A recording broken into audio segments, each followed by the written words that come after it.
Hello and welcome to Pranay Gangan classes. मैं हूँ प्रणय, आपका दोस्त। और आज मुझे एक डिमांड मिली है आईपीसीसी के एक स्टूडेंट से कि सर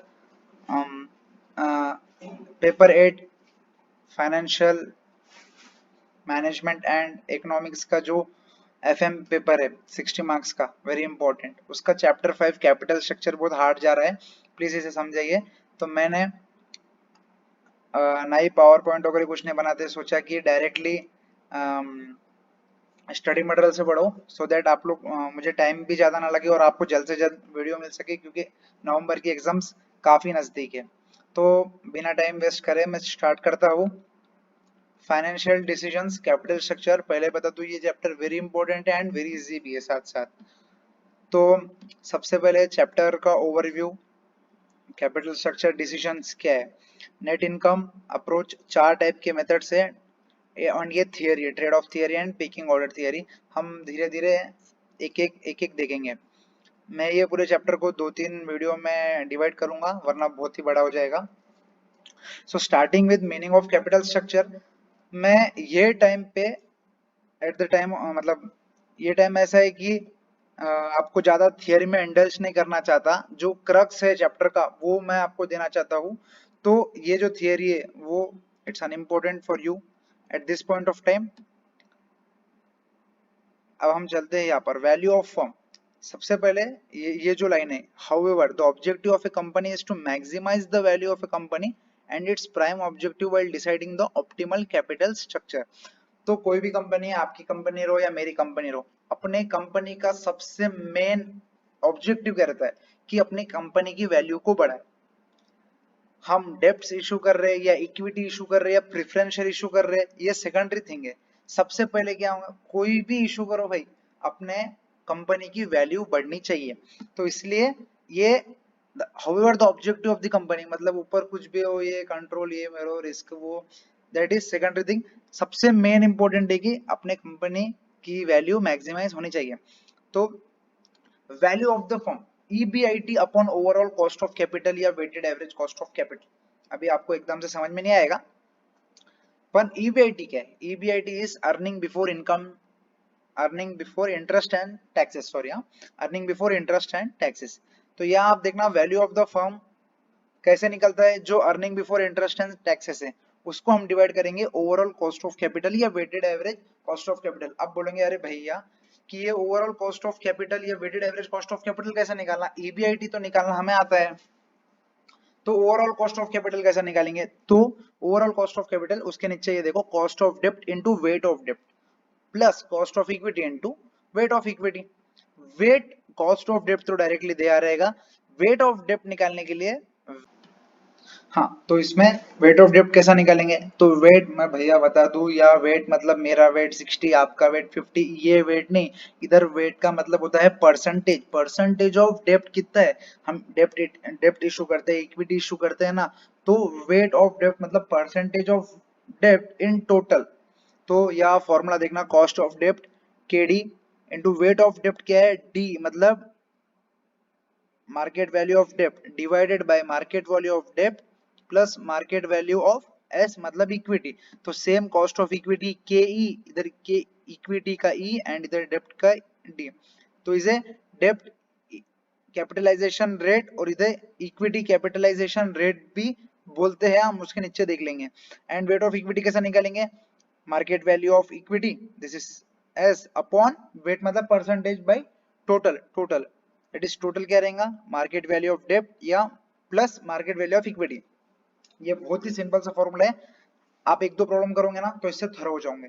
तो हम नीचे जाते हैं, and this theory is irrelevant, next next, ये भी इररिलेवेंट है eight this point of view time. Capital structure theory हम एक एक पढ़ेंगे।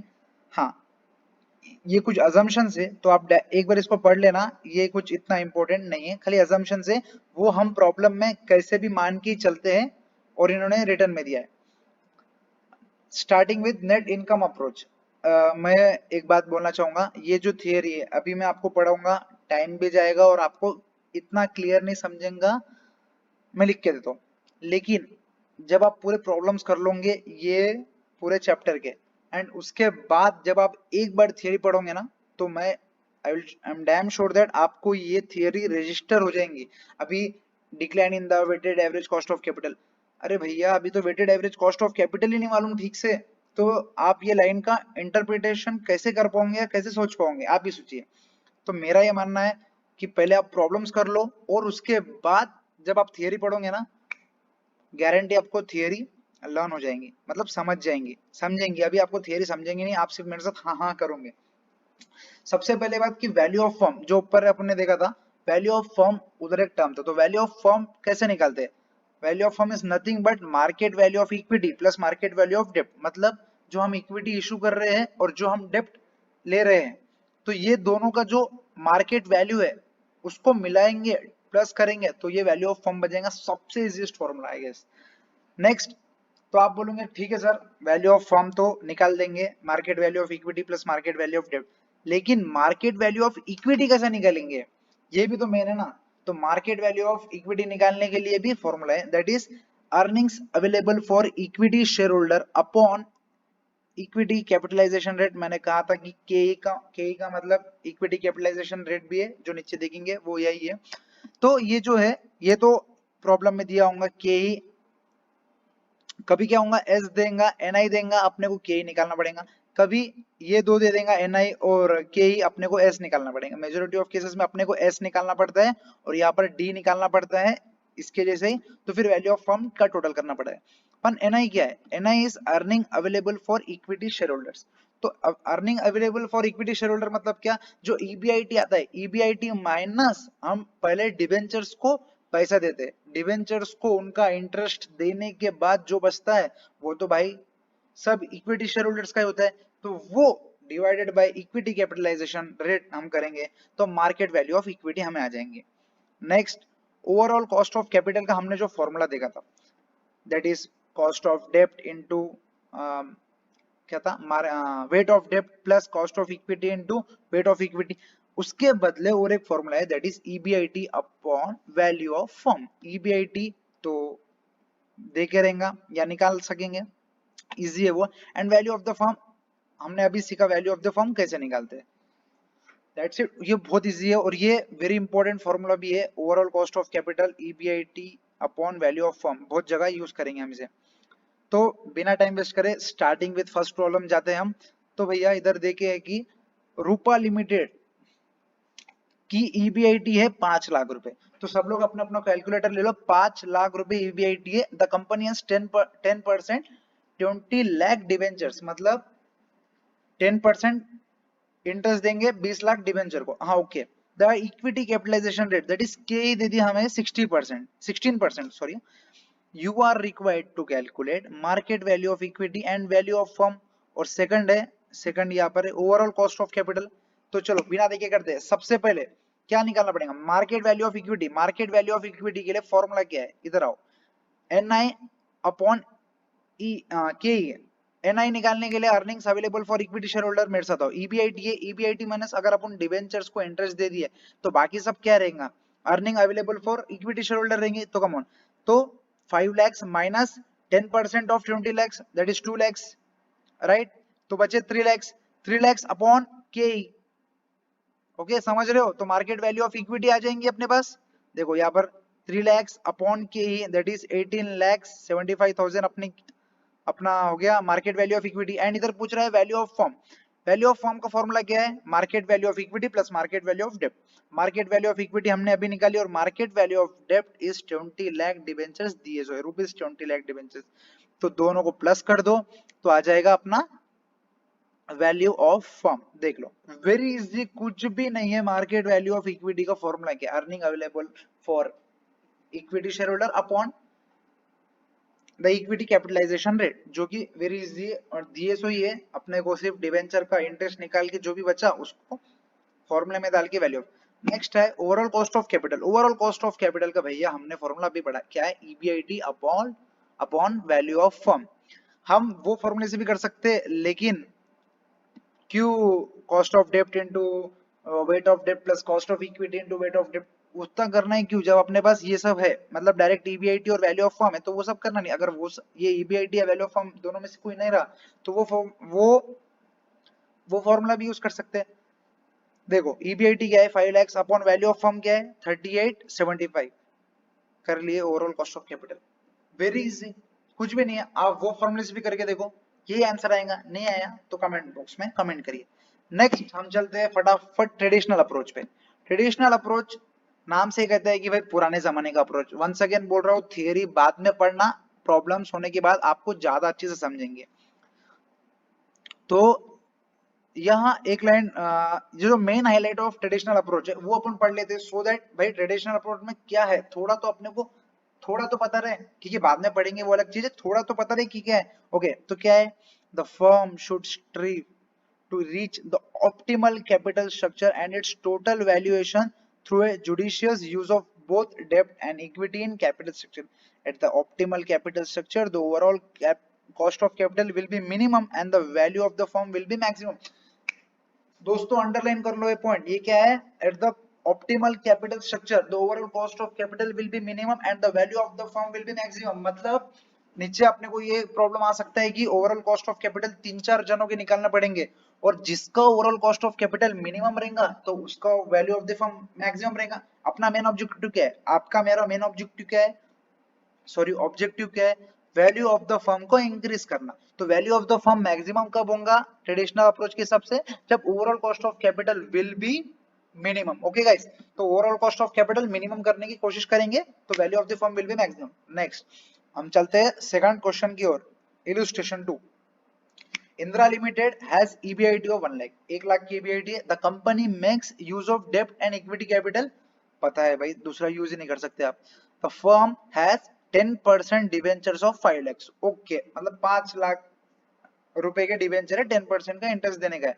तो आपको समझ रहे हैं ना क्या करना है, ईबीआईटी देके डेब्ट, अभी हमने सेम प्रॉब्लम ऊपर किया था, हमने क्या किया था, डिवेंचर को इंटरेस्ट देना पड़ता, तो क्या निकलेगा, एनआई निकलेगा। अपन देखते हैं क्या पूछ रहा है। Okay the same the firm's equity capitalisation में नाम बदल दिया है, ये बिल्कुल क्या है, के ही है, equity capitalisation rate. You are required to calculate the value of the firm, same है भैया, इधर वैल्यू ऑफ द फर्म और ओवरऑल कॉस्ट ऑफ कैपिटल पूछ रहा है, और उधर अपने को सबसे पहले मार्केट वैल्यू ऑफ इक्विटी भी पूछा था। भैया वैल्यू ऑफ द फर्म निकालने के लिए मार्केट वैल्यू ऑफ इक्विटी निकालना ही पड़ेगा आपको, नहीं तो वैल्यू ऑफ द फर्म कैसे निकालोगे। वैल्यू ऑफ द फर्म का मतलब ये है कि मार्केट वैल्यू ऑफ डेब्ट plus market value of equity. Market value of डेब्ट अपने पास है 5 लाख रुपए, मार्केट वैल्यू ऑफ इक्विटी निकालेंगे। इक्विटी निकालने के लिए, मार्केट वैल्यू ऑफ इक्विटी निकालने के लिए फॉर्मूला है earnings available for equity share holder divided by KE, that is equity capitalisation rate. Equity capitalisation rate है 15% अपने पास, ऊपर का निकालने का है, that is earnings available for equity share holder. Earnings मतलब earning EBIT minus 10% of 5 lakhs, debenture को इंटरेस्ट दे देंगे। देखो ईबीआईटी माइनस 50,000, तो अर्निंग अवेलेबल लेंगे 50,000, 50,000 अपॉन के इक्विटी कैपिटलाइजेशन रेट, तो आ गया इक्विटी का वैल्यू है 3,33,333 प्लस डेप्ट तो है 5 लाख मैंने कहा था, तो ये अपना आ गया directly value of the firm क्या है टोटल।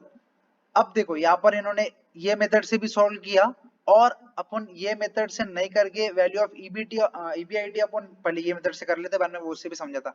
तो के क्या है, के 15% देके, तो 15 का मतलब 0.15 अपॉन एस, मतलब इक्विटी का, equity upon total, that is ये टोटल, प्लस केडी, केडी क्या है, इंटरेस्ट ऑफ, या देखिए 10% KD interest, 10% interest upon debenture कितने 5 lakhs अपॉन ये, तो ये आ गया 1 लाख अपॉन 83333, ये 12%।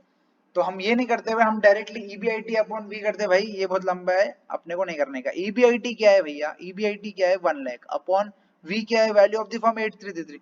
अरे यार ये तो सेम है, 1 लाख अपॉन 8333 सेम है नहीं, सेम हमेशा आएगा क्योंकि वो ओवरऑल कॉस्ट ऑफ कैपिटल के दो फॉर्मूले से गाइस, ये भी है। आप पिछला प्रॉब्लम अपन इससे भी करके देखेंगे तो सेम आंसर आएगा, आप देख लीजिएगा, और ये भी इससे कर सकते हैं, राइट। अब चलते हैं नेक्स्ट प्रॉब्लम की ओर। ओहो ये आ गया अपना जो हमने ट्रेडिशनल अप्रोच में जो लाइन पढ़ी थी, the overall cost of capital will be minimum then the value of firm will be maximum.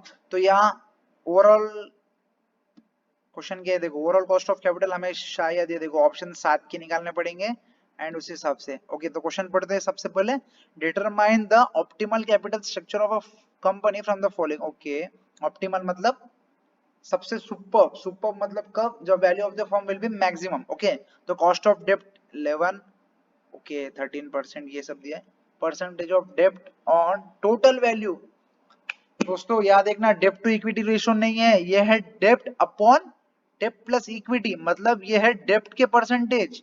और मैं आपको बता दूं कि टोटल परसेंटेज कितना होता है, ये जाहिर सी बात है, जब हम डेप्ट और इक्विटी इशू कर रहे हैं, डेप्ट का अगर 0.3 है तो इक्विटी का कितना रहेगा, टोटल मिला के 1 रहेगा, 1 मतलब 100%। अगर डेप्ट का 30 है तो इक्विटी का 70, या डेप्ट का 0 है मतलब इक्विटी का 1, या डेप्ट का 0.1 है तो इक्विटी का 0.9, या 0.2 है तो 0.8। आई होप आपको समझ गया। तो हमें क्या निकालना है भाई, हाँ तो हमें ऑप्टिमल कैपिटल स्ट्रक्चर निकालना है। तो भैया ओवरऑल कॉस्ट ऑफ कैपिटल का जो फॉर्मूला है, के D into weight of D plus के ई इंटू वेट ऑफ ई, बस उतना निकलने का। ये के डी है, आपको के ई 1 माइनस ये करने का है, तो आपको के ई आ जाएगा, ये सबको मल्टीप्लाई करो। मैं एक दो आपके सामने देख रहा हूँ, ये देखो फर्स्ट वन देख लेंगे, 11 ये 0 प्लस 13 इंटू ये, अगर ये 0 है तो वो 1 रहेगा, 13 into 1 13%। Next 11 into 0.1 plus 13 into, अगर ये 0.1 है तो वो रहेगा 0.9। दोस्तों समझ रहा है ना आपको, या देखो अब हम 2 3 छोड़ के 6 वाला करते हैं, 15 इंटू 0.5, नहीं नहीं ये नहीं छोड़ो, ये 5th वाला करते हैं, 13 इंटू 0.4। ओके ओके तो 5th वाला 13 इंटू 0.4, तो ये क्या है प्लस 16 इंटू क्या रहेगा 0.6, 16 इंटू 0.6। दोस्तों समझ रहा है आपको, ये क्या है 15 इंटू 0.5, तो फिर 18 इंटू भी 0.5। तो यहाँ हमें ओवरऑल कॉस्ट ऑफ कैपिटल सबका निकाल लिया। Overall cost of capital minimum रहेगा जब वैल्यू मैक्सिमम रहेंगी, तो सबसे इन सब में से 12.8 मिनिमम है, मतलब decision second option is the best because it has lowest WSCC मतलब overall cost of capital. With this ये वीडियो मैं यही एंड करता हूँ। नेक्स्ट के दो जो टॉपिक है मैं उसमें कंप्लीट करूंगा और आगे के प्रॉब्लम्स मैं उसमें लूंगा। Thank you for watching this. अगर आपको ये पसंद आया तो प्लीज इसे लाइक शेयर एंड सब्सक्राइब जरूर करिए। Thank you guys, thank you so much.